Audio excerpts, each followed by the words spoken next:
Comedian Louis C.K. is the latest entertainer accused of inappropriate sexual behavior. 5 women made accusations against him in a new report by the New York Times. In response, HBO has pulled all material involving the comedian from its on-demand service, and the premiere of his new movie, I Love You, Daddy, was abruptly canceled last night. Bianca Golodriga has more on the fallout. How do women still go out with guys when you consider the fact that there is no greater threat to women than men? Louis C.K. has made a career out of crude, dirty jokes. But now 5 women tell the New York Times the comedian crossed the line off stage. Chicago comedy duo Dana Min Goodman and Julia Wolof told the paper they met C.K. at a comedy festival in 2002 and thought he was joking when he offered to undress in front of them. He proceeded to take all of his clothes off and get completely naked and started masturbating. 3 other women accused the actor of inappropriate conduct, including Abby Schachner, who says during a phone conversation she could hear him masturbating as they spoke. CBS News contributor Jodi Kantor co-authored the article. They were in complete shock. Louis C.K. is now one of the biggest names in comedy, and so they felt like they weren't really sure if they could speak out or say anything. This isn't the first time allegations against C.K. have surfaced. In 2015, Gawker published a story which included similar claims but didn't name the alleged victims. Kantor feels the Harvey Weinstein scandal has inspired women to end their silence. We're talking about this, the cultural focus is on this, people are coming forward now, and they almost don't want to miss the window. So I had to go to the drugstore and buy reading glasses. FX, the network behind C.K.'s hit series Louis, says it is obviously very troubled by the allegations, but it received no allegations of misconduct by C.K. related to any of its shows. When you read these women's stories, do those jokes sound different now? And I think that's part of the question about his work that remains. And Melena Ryzik joins us now. She co-wrote the New York Times investigative report on Louis C.K. Thank you so much for being here.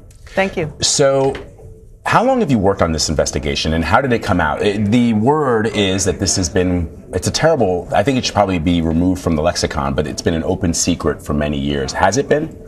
I think these things have sort of been rumored in the comedy community for many years. That's true. And, you know, it's something that people talked about backstage in writer's room. Eventually, some of those stories filtered out and made their way into online stories, you know. Websites like Gawker and Defamer used to cover this kind of stuff. And we've been working on this story for several weeks. In the aftermath of the Weinstein reporting especially, we have a tips line, nytimes.com/tips, if anybody is interested in sharing any more stories. Kind of people start leaving their information there, and we started checking it out. So that's how a lot of these stories came to be. With a number of these stories that are now coming out, there are themes. One of them is the idea of an open secret. The other one is the idea of other people supporting the person who's the predator, making sure that that the story doesn't get out, that the victims don't talk too much about it. And in the story, you talk about Dave Becky, Louis C.K.'s manager, and you say in many ways that he was almost more influential than Louis C.K. All of these women are aspiring comic writers or comedians, and they were concerned about their careers moving forward. Yeah, I think that, you know, talking about this issue is very frightening, especially if this is somebody who's powerful in your field, and this goes for almost any case. You know, there's somebody who's powerful in your field, he has a lot of support, he has a lot of fans, and certainly some of the women who had some kind of interaction, or they heard that Dave Becky, Louis' manager, was angry that they were talking about it, they absolutely were fearful for their careers. And in fact, you know, when they moved to LA to start their comedy career, they thought, well, we can't approach any of the shows or projects that Dave Becky works on, which is a lot. He's he's like a kingmaker in comedy. You know, it's a good point, because you're obviously aware that Judge Roy Moore in Alabama has also been accused by several women who've come forward, underage women at the time. And the White House reaction was, and I'm quoting Sarah Huckabee Sanders, if these are true. This is what you're talking about, right? Which is that women who may be fearful to come forward finally do. And in the case of the Washington Post, in the case of the reporting that you've done at the New York Times, along with Jodi and others, you've got so many sources. And yet people still say, well, you don't want to ruin somebody's life over allegations. What more do you need other than the accused to say, yeah, I actually did it? But even, one of the victims in your story says, well, I didn't want to be the one to mess up the whole production, so, we just sort of kept on rolling. Right. Well, I think that the idea of victim blaming is something that you hear about from experts in the field. And, in reporting these stories, it feels true. People do ask questions about what were you doing in the hotel room? What was your interaction like? Did you possibly say anything?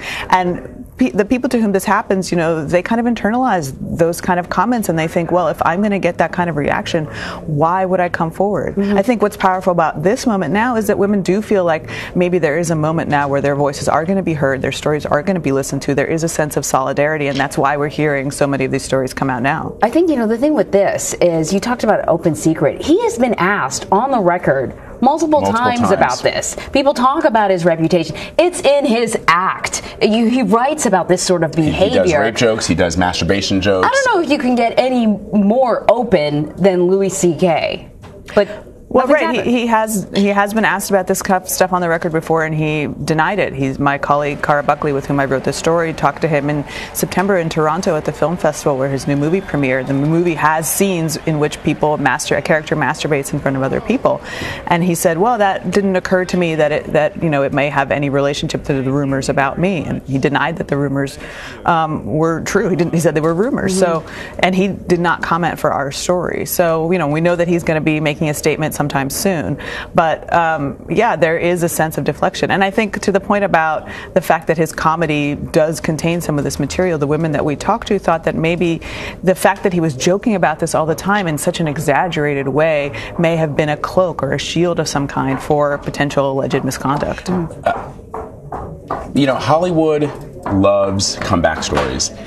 These individuals that are being accused of these horrendous and horrific, in some cases, crimes, what should happen to them? In some cases, Mel Gibson is starring in a family comedy that's opening up in a couple of weeks, and a lot of people have suggested, well, 3 or 4 years ago, the things that he said and that he left on people's voicemails, they were just horrible, horrible things, and now he's starring in a big Hollywood movie.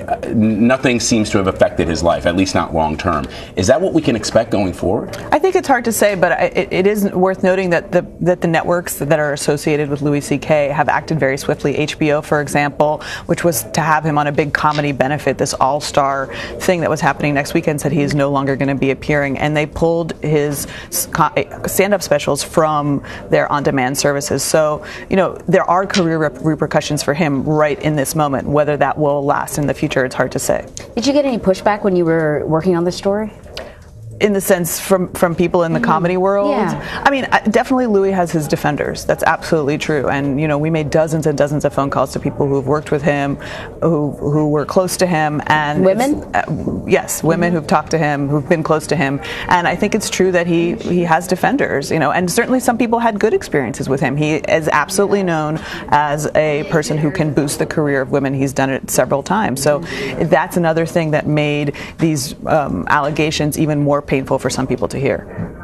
It's some incredible reporting that you are all doing at the New York Times. Thank you. It feels like, are we at a watershed moment here? Where, it does feel like that, yeah. Could then we see, the fear I think that I have, and I think a lot of people have, is that the public will start to tire of these stories and worry, perhaps with, there might be a grain of not truth, but there might be something to the fact that there's a lot of people that will now be accused of things, and that maybe there's going to be some kind of a backlash. Do you think that that's going to happen? I'm asking you to speculate. I think that these stories are difficult for all of us to read and hear. It's hard behavior to accept, especially in people that you might have idolized. But I will say, in terms of the reporting, we corroborate everything very carefully. There is, every story that we hear, we make sure that story has as many sources as we can on the record to discuss.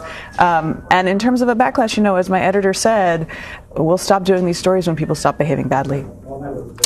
That's a great place to wrap this interview up. That is great. Yeah, absolutely. Melena Ryzik, thank you so much. And thank you to your colleagues for the reporting. It's really great.